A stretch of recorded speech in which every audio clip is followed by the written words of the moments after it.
messieurs, bienvenue aux questions politiques du 26 juin 2026 qui reçoit donc monsieur Israël Moubendi, expert en communication et en diplomatie. Bienvenue monsieur. Merci beaucoup, Romain.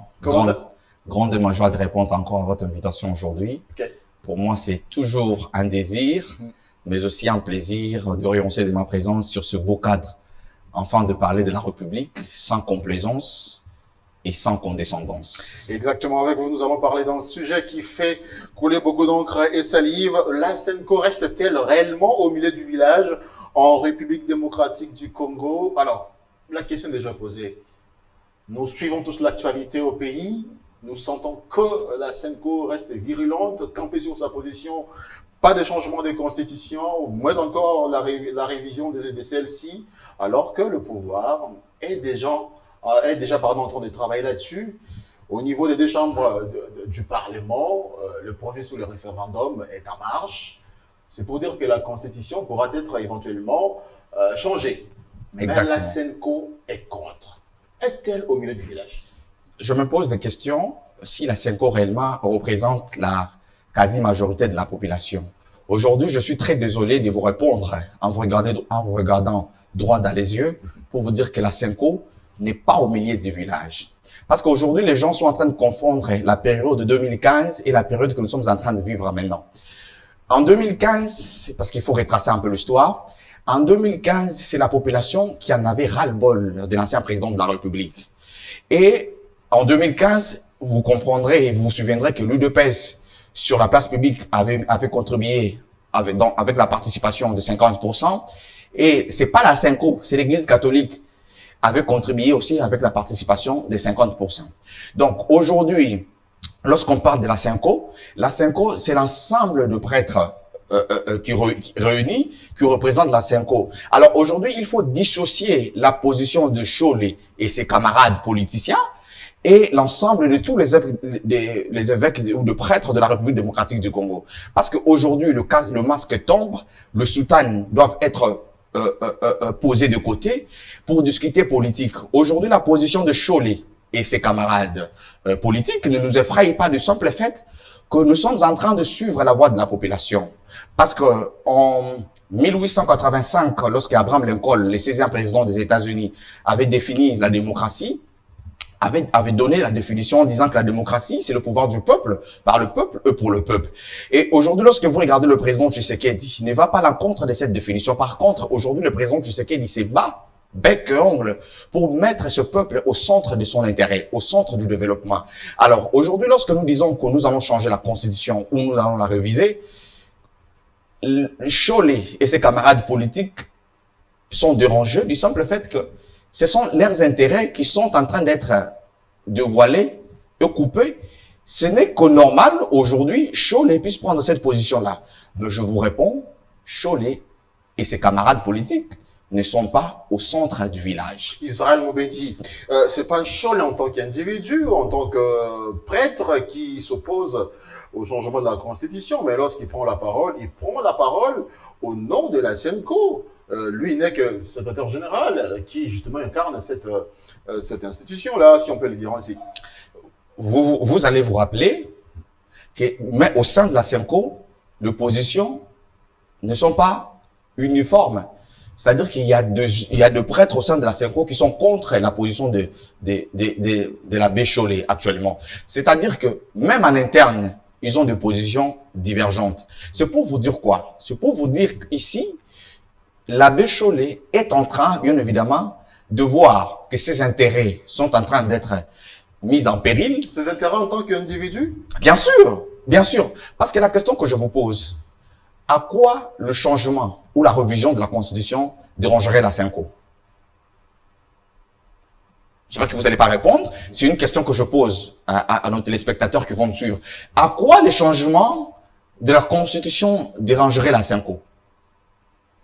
Et c'est quoi d'abord la mission de la SENCO? Parce qu'ici, il ne faut pas aussi s'embarquer dans cette aventure-là de questions-réponses. La SENCO répond, nous, en tant que politique, nous venons répondre. Sinon, ici, d'abord, il faut identifier la mission de la SENCO. Exactement, Israël Moubendi, nous allons vraiment y arriver. C'est même la principale question, là, sur la mission de la SENCO. Exact. Qui est notamment de coordonner et promouvoir l'action pastorale, sociale et prophétique de l'Église catholique en République démocratique du Congo. Ça, c'est la principale mission commencée. Voilà. Même s'il y a plusieurs d'autres axes que nous allons développer. Et vous avez l'impression aujourd'hui que elle n'arrive pas tellement à appliquer sa mission?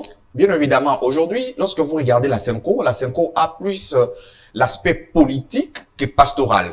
Parce qu'aujourd'hui, ce combat commence quand? Ce combat commence lorsque le président Tshisekedi essaye d'appliquer la gratuité de l'enseignement. Et vous allez vous rappeler que les gens qui ont combattu farouchement cette gratuité de l'enseignement, ce sont des prêtres. Pourquoi? Parce qu'il y a eu des révélations très graves, gravissimes d'ailleurs à l'époque, qui disaient que ces derniers, n'ont pas voulu l'exécution de la gratuité de l'enseignement parce qu'il y avait, ils prescrivaient, je crois par tête, par chaque élève, 5 ou 6 dollars à l'époque, si je ne suis pas trahi par des chiffres. Donc, vous allez comprendre ici, je vous ai dit que le Cholet et ses camarades politiques, parce qu'ici, il faut qu'on se dise de vérité, que la SENCO a passé outre sa mission principale. Aujourd'hui, lorsqu'on suit la SENCO a maintenant une casquette politique. Alors, en tant que tel, nous devons leur répondre comme étant de politique. Parce qu'à chaque action, il y a toujours une réaction opposée égale, la troisième loi de Newton. Donc aujourd'hui, la SENCO accepte d'entrer dans cette sphère politique et nous devons leur répondre comme ça. Donc aujourd'hui, ils sont plus politiques. En tant que politique, nous devons nous battre sur le terrain politique. Israël Mobedi, mais la Conférence épiscopale nationale du Congo, SENCO, joue aussi le rôle de veille des consciences et de consolidation de la démocratie. Dites-moi, citez-moi une conférence où vous avez vu la SENCO a joué ce rôle de réveil ou le veille de conscience. Citez-moi une conférence, une réunion de grande envergure où vous avez vu la SENCO, par exemple, dire à la population que non, aujourd'hui, si vous voyez, par exemple, que le prix de produits de première nécessité augmente dans les marchés, il faut sortir dans le rue, il faut protester, il faut marcher parce que c'est de votre droit. Dites-moi où est-ce que la SENCO, vous avez vu la SENCO se déployer dans des universités pour conscientiser les jeunes, pour réveiller ou bien pour éveiller la conscience des jeunes. Mais vous verrez la SENCO se déployer avec la dernière énergie quand il s'agit du changement ou de la révision constitutionnelle. C'est pourquoi je vous ai dit ici, nous devons plus se voiler la face. L'air n'est plus au secret. L'air est à se dire de vérité et de vérité sans gants. Se regarder droit dans les yeux, se dire de vérité. C'est pourquoi je vous dis que dans le débat de fond, ces gens ne viendront pas. Ils sont dans les débats caricaturés selon la forme. Mais lorsqu'on entre dans le débat de fond, vous verrez qu'ils n'auront rien à dire, ils n'auront pas d'argument. Pourquoi? Parce que nous, avec le président Tshisekedi, nous sommes dans cette voie de la reconstruction du pays. Mais la même SENCO a invité il y a 2 semaines les différentes parties prenantes dans notre pays. Donc, je vois l'opposition, il y a le pouvoir, il y a aussi la société civile.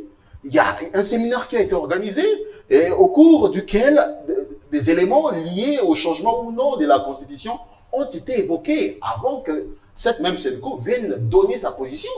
Elle vous a écouté, vous tous. Là, je parle du pouvoir, l'opposition et la société civile.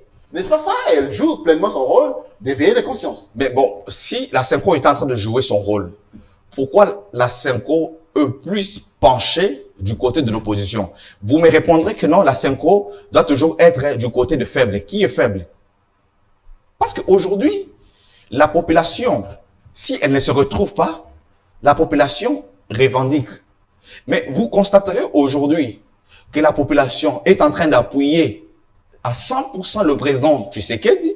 Pourquoi? Parce que celle-ci comprend que la République démocratique du Congo a fait un pas, que ce soit sur le plan national et que sur le plan international. Aujourd'hui, il y a des routes qui sont en train d'être construites. Il y a des universités qui sont en train d'être construites. Il y a la maternité gratuite qui est applicable et cela ne s'arrête pas là. Le gouvernement est en train de voir comment l'élargir dans certaines sphères.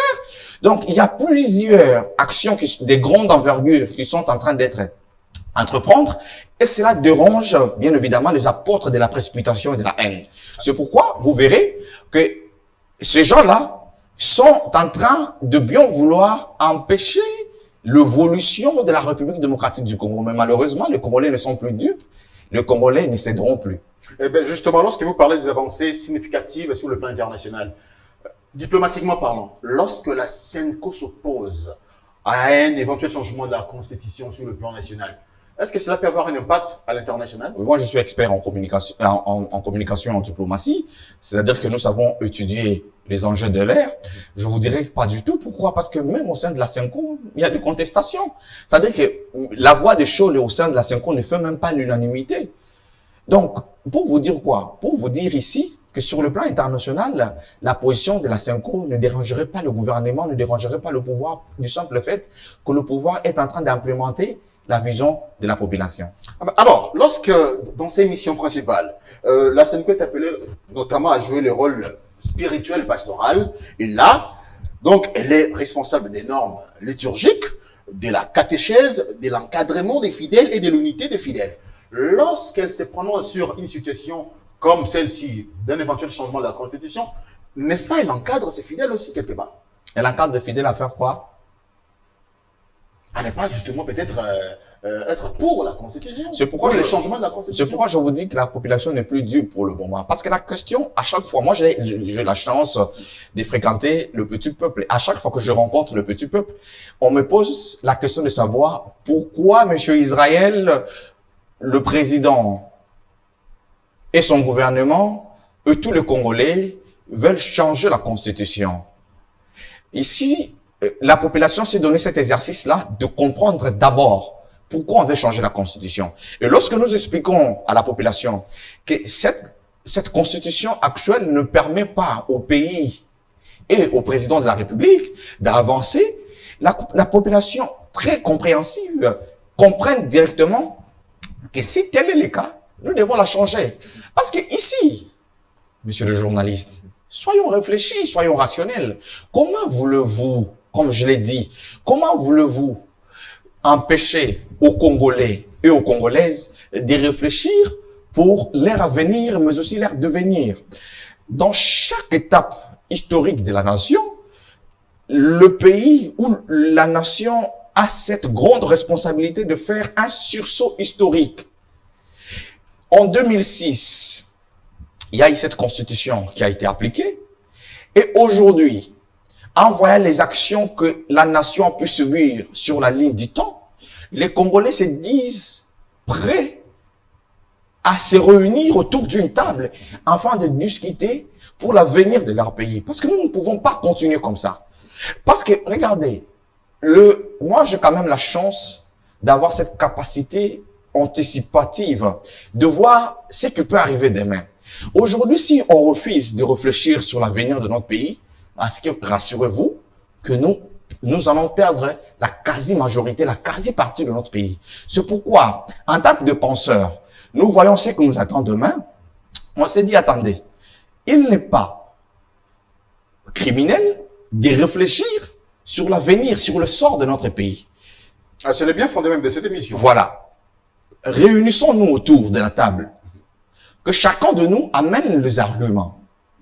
Qui ici doit être soit pour le changement de la Constitution, soit pour la révision de la Constitution. Comme ça, autour de la table, nous allons amplifier ces arguments, ces éléments, et enfin, nous allons présenter aux garants de la nation, soit s'il faut aller dans la direction de la révision constitutionnelle, soit il faut aller dans la direction du changement de la Constitution. Mais à quoi ça dérange? Parce qu'ici, il faut pas dire une chose le matin et le soir changer encore. Dans le corps de l'opposition, chaque leader de ces leaders de partis politiques a dans son projet de société une partie consacrée exclusivement soit à la révision constitutionnelle, soit au changement de la Constitution. Maintenant, comment voulez-vous soutenir quelque chose il y a cela 2 ans passés, et aujourd'hui, subitement, paradoxalement, vous changez de position. On comprend directement que c'est la tête du président Tshisekedi qui ne plaît pas. Mais lorsque la SENCO dit clairement, je cite, la priorité en République démocratique du Congo, aujourd'hui, c'est la paix, le bien-être social du peuple congolais, l'unité et la cohésion nationale. Qui définissent les priorités dans le pays? C'est la SENCO ou bien c'est le président de la République? Parce que c'est le président de la République qui a l'impérium, c'est-à-dire qui a le monopole de représenter les 100 millions de la population de Congolais, parce que les Congolais l'ont démontré en 2023 en votant le président avec plus de 70% de voix. Ça veut dire qu'aujourd'hui, qui doit définir les priorités? Les priorités sont définies par le président de la République sur base des difficultés que celui-ci voit dans la vie des Congolais. Et aujourd'hui... Et pour vous, la priorité, c'est le changement de la Constitution? Non, nous ne disons pas que la priorité, c'est le changement de la Constitution. Vous êtes Congolais. Au-dessus de quoi vous êtes journaliste. Vous avez vu comment le président de la République, sur la question de la paix, est intransigeant. Il est en train de se battre matin. Personne aujourd'hui ne peut mettre en cause la volonté du président Tshisekedi de restaurer la paix. Et s'il faut aller très loin, la paix de la partie est du pays passera par le changement de la Constitution. Ah, comment ça? Parce qu'on vous parle, par exemple, dans l'article la disposition 217, où on vous dit que pour l'intérêt ou pour l'unité de l'Afrique, la République démocratique du Congo peut céder partiellement sa partie pour l'intérêt de l'Afrique. D'où est venue cette disposition-là? Aujourd'hui... Ça, c'est dans la Constitution. Je vous donne la disposition 217. Lisez. Aujourd'hui, dans la mémoire collective, pour la population, on est dans le régime présidentiel. C'est-à-dire que lorsque ça ne va pas, c'est le président de la République qui endosse la responsabilité pleinement, quels qu'en soient les niveaux.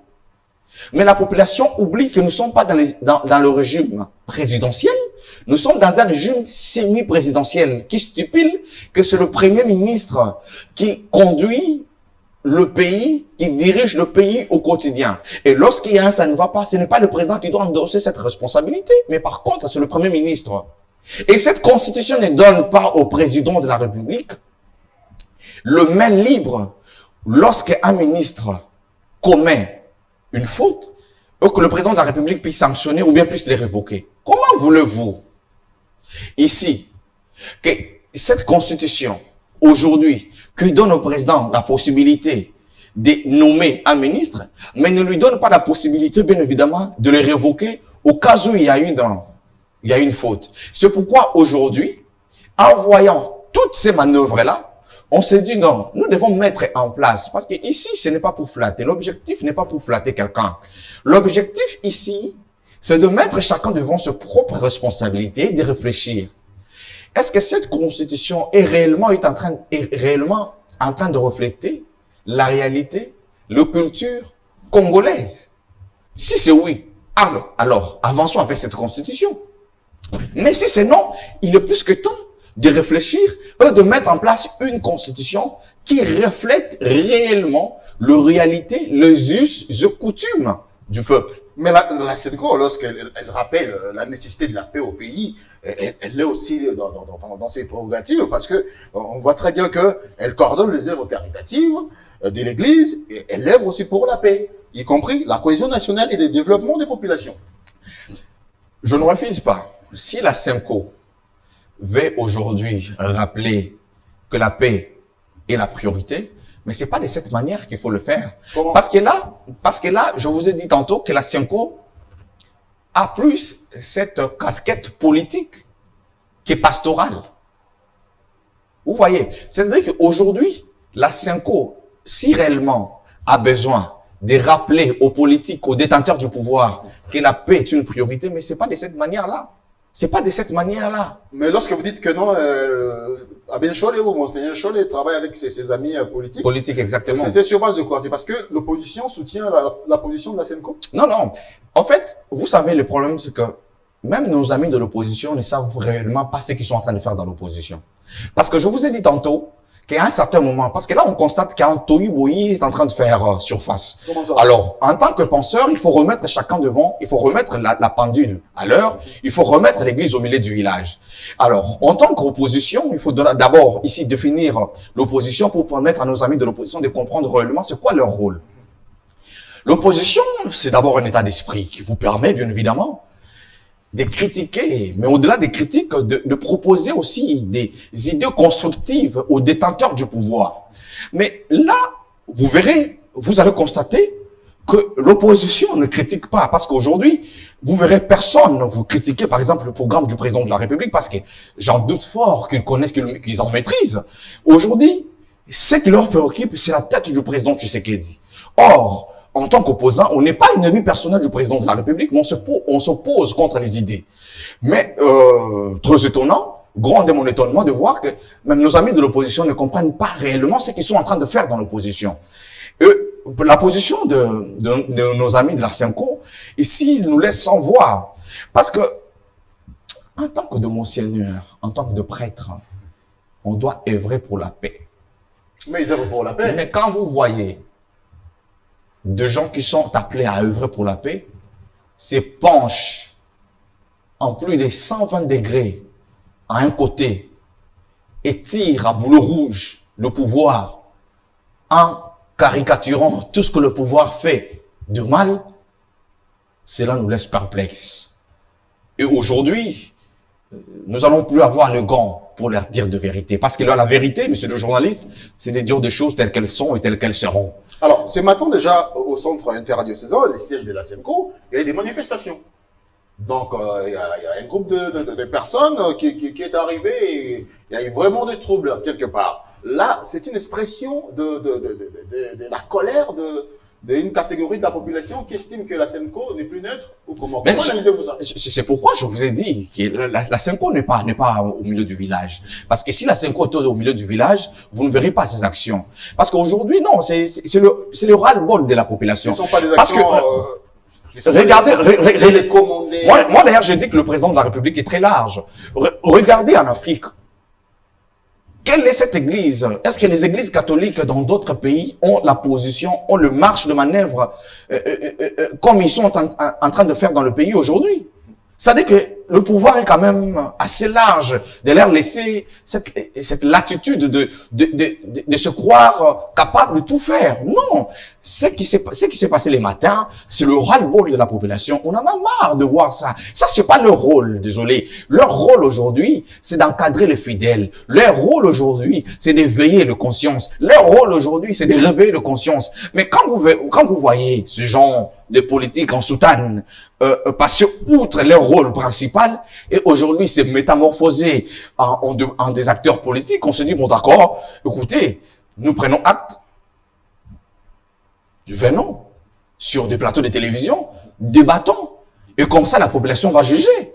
Alors, Israël Mobendi, justement la SEMCO dans ses missions régaliennes, elle doit aussi assurer l'éducation civique. Elle déploie notamment les missions d'observation électorale pour garantir les scrutins transparents dans le pays et agit comme médiatrice des tensions politiques. N'est-ce pas lorsque la SEMCO donne maintenant sa position sur un éventuel changement de la Constitution, elle est dans ce rôle des médiatrices pour des tensions politiques qui sont palpables entre l'opposition et la majorité au pouvoir? Non, mais attendez, monsieur le journaliste. Vous avouez qu'il y a des tensions politiques déjà. Je ne préfère pas appeler tensions politiques. Il s'agit de quoi alors? Je me dis que nous sommes en désaccord avec certains, nos amis de l'opposition. C'est le terme que vous choisissez. Oui. Qui disent carrément ce sont pas, moi, je ne vois pas de tensions. Moi, je dis qu'on est en désaccord avec nos amis de l'opposition. Mais lorsqu'on est médiateur, quel est le rôle de la médiation ou d'un médiateur?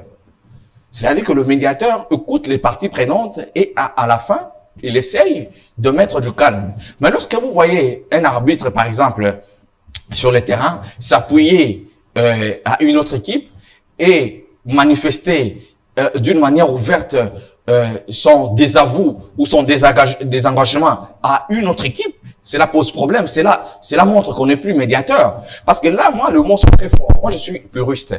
Moi, le mot veulent dire ce qu'ils veulent dire lorsqu'ils sont dans des textes, lorsqu'ils sont contextualisés. Moi, je préfère pas ici appeler la SEMCO comme étant médiateur. Je préfère les appeler comme étant des acteurs de partis politiques, des partis politiques, enfin, des politiques de l'opposition. Parce que là, ils nous donnent pas l'impression, mais ils nous donnent directement, ils nous laissent pas le choix. Leur choix, c'est de se mettre et de se réunir avec l'opposition. D'accord. On est d'accord. Venez, on va débattre. Vous êtes d'accord avec moi? Parce que ici, le problème, c'est que il ne faut pas voir les choses d'une manière subversive.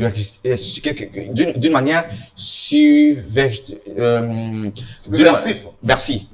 Ici, il faut voir les choses d'une manière objective. Pourquoi? Parce que cette nation, c'est la seule, ou c'est le seul héritage que nous allons laisser à la génération future. Mais en tant que de scientifiques, au préalable, nous devons nous battre pour ajouter une valeur. Maintenant, regardez, quelle est la valeur que nous sommes en train d'ajouter depuis 1990 jusqu'à ce jour? On passe du temps à se débattre, à se découdre. Or, aujourd'hui, il faut comprendre la nécessité de ces changements de la Constitution. Parce que je vous ai dit tantôt, monsieur le journaliste, en vous regardant droit dans les yeux, que ce changement de la Constitution est une condition sine qua non pour la paix de notre pays.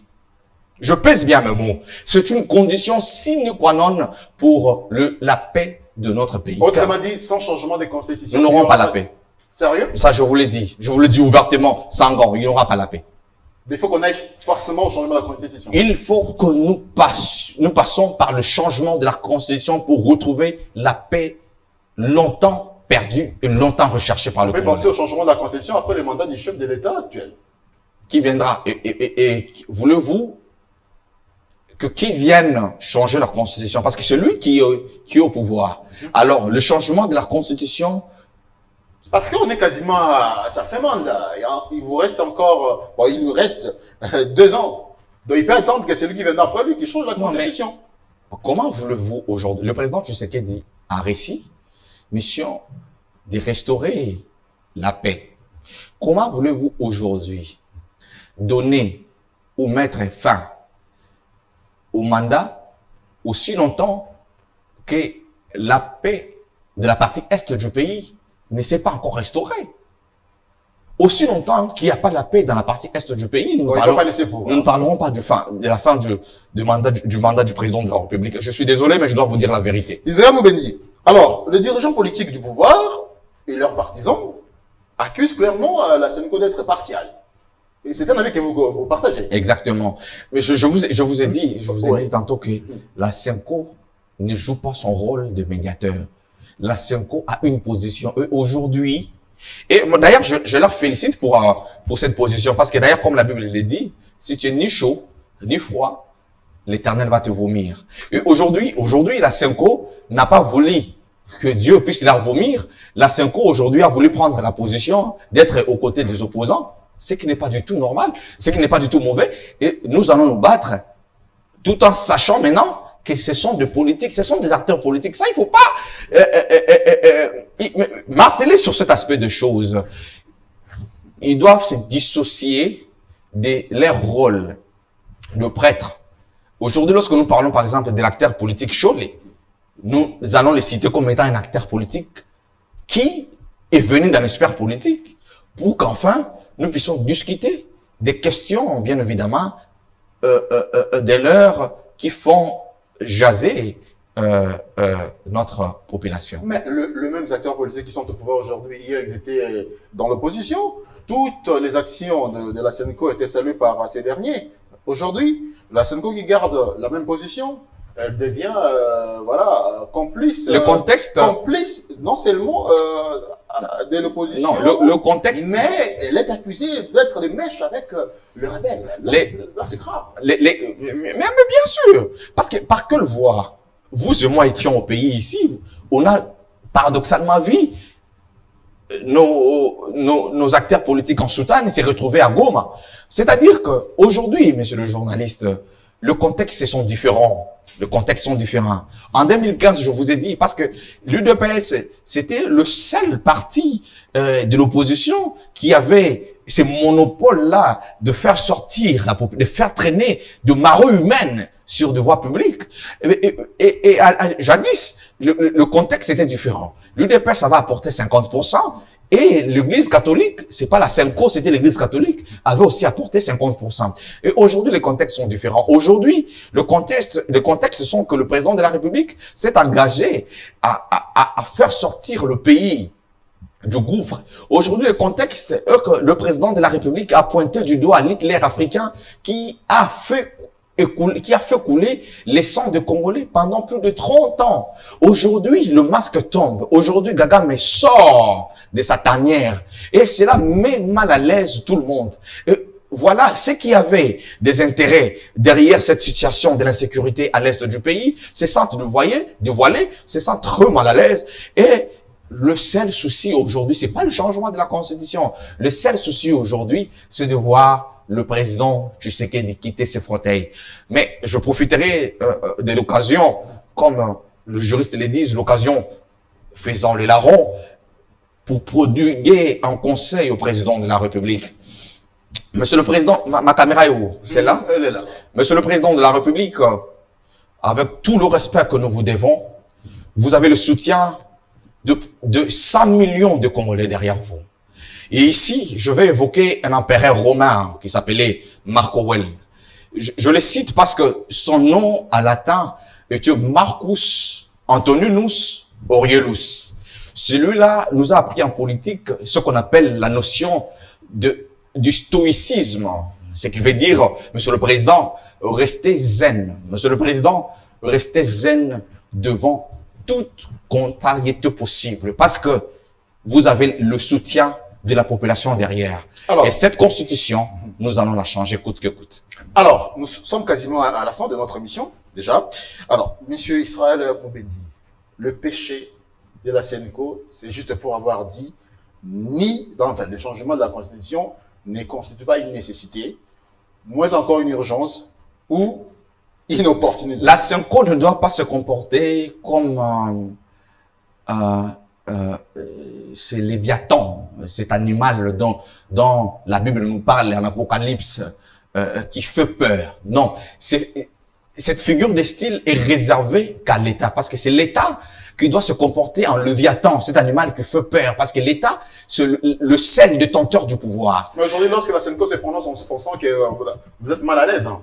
Pas du tout, pas du tout. Moi, je vous ai dit que la CENCO ne peut pas nous mettre mal à l'aise parce que nous savons réellement, parce que on fait partie de ces stratégies-là. On a travaillé avec la CENCO jadis. Nous connaissons tout ça. La croquis et le vide, monsieur le joueur. Rassurez-vous que nous maîtrisons tout. Mais c'est pourquoi je vous ai dit, invitez les amis de l'opposition, invitez la CENCO sur votre très beau plateau ici. Vous verrez que lorsqu'on va se lancer dans le débat de fond, ils vont manquer d'arguments. Le plus important aujourd'hui, c'est de reconstruire notre pays et de les léguer à la génération future avec nos valeurs. Merci beaucoup Israël Moubedi d'avoir été notre invité. Je rappelle que vous êtes expert en communication et en diplomatie. Mesdames et messieurs, merci à vous également de nous avoir suivis et à très bientôt. Merci.